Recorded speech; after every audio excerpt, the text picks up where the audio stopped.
Hello everybody, I'm Angie Ridley, Facebook buddies know me as IT, with Complete Realty, servicing Michigan's real estate needs. Let's talk real estate. Today I want to talk about the controversial Earnest Money Deposit. I'm going to discuss Earnest Money Deposit. Most of what I'm talking about will be the way it works across Michigan.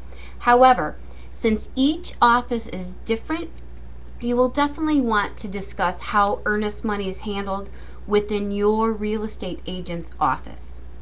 First of all, what is earnest money deposit? The money the purchaser states as a deposit of good faith for purchasing a home. Most purchasers will decide how much the earnest money deposit they are willing to give. It's their good faith that they are giving. The stronger the amount of the earnest money, the more intent to purchase is the seller's interpretation. So, the more earnest money that's given at the time of the purchase offer, the more comfortable the seller is with accepting that offer, especially in multiple offer situations. Let me give you an example. You can have multiple offer situations, a $100,000 house. Purchaser A says, okay, I'll pay $100,000 for this house, but I'm only going to give you $1,000 of earnest money deposit. Purchaser 2 says, you know what, I'm going to give you $98,000 for your $100,000 house, but I'm going to give you $3,000 earnest money deposit. The seller doesn't always just look at that bottom line. They're looking at, oh, they're willing to risk more money. They have more money up front. This offer could be a lot stronger. So they will go with the lower offer with the higher earnest money. Now, earnest money should be in the form of a check or a cashier's check. And this is for the lender's paper trail. A lender has to verify where your earnest money deposit comes from. Therefore, they need a paper trail. If you're purchasing a HUD home and the transaction is below $50,000, then you have to have a cashier's check made out to HUD, H-U-D. If the transaction in Michigan is over $50,000, then your EMD is $1,000 in the form of a cashier's check made out to HUD. In our office, the EMD check from the purchaser will most likely be made out to a title company. If we're working with a bank-owned property or a foreclosure, usually those properties make you make the check out to the listing company, which is okay too. The earnest money has to be deposited in a non-interest bearing account and cannot be used for anything. It's just sitting there waiting for the transaction to finish.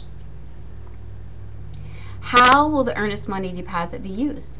If the contract is accepted and the deed transfers to the purchasers at time of closing, the EMD is used as part of the purchaser's closing cost or their down payment if they're going FHA, conventional, or whatever type of mortgage they're doing and it needs a down payment, then their earnest money will also could go to that.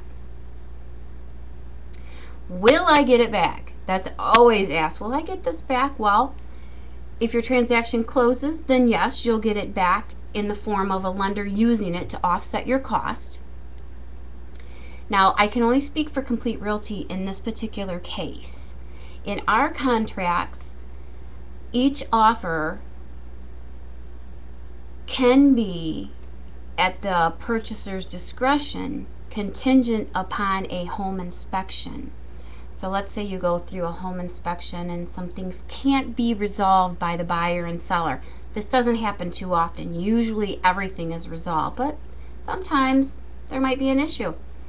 And if you can't be resolved by the buyer and seller of a meeting of the minds, then yes, chances are your earnest money can be returned.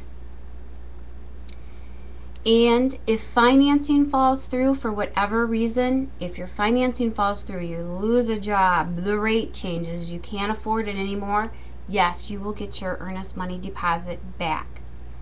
Now, you can make other contingencies on your offer for the return of earnest money depending on what happens in the purchase agreement. However, the more contingencies that you put on an offer, no matter how much earnest money you give, the weaker the purchase is in the eyes of the seller. So if the purchaser just changes their mind and say, we don't want that house anymore, no, you're not going to get your earnest money back. You will forfeit the earnest money. Now, just because earnest money may be forfeited doesn't mean that automatically goes to the seller. A lot of this depends on the contracts that are written, what happened during the transaction, and also some listing items can pertain to how that earnest money is dispersed as well. There might be some costs that have to be paid for that weren't taken care of during the transaction, etc. So anyways, there's just a brief overview of earnest money deposits. If you have any more questions, please feel free to call me, Angie Ridley, at Complete Realty, LLC. And if you have more in-depth questions, don't ever hesitate to get an attorney's opinion for anything you do in the real estate business. My name is Angie Ridley. Thanks for giving me your time, and have a great day.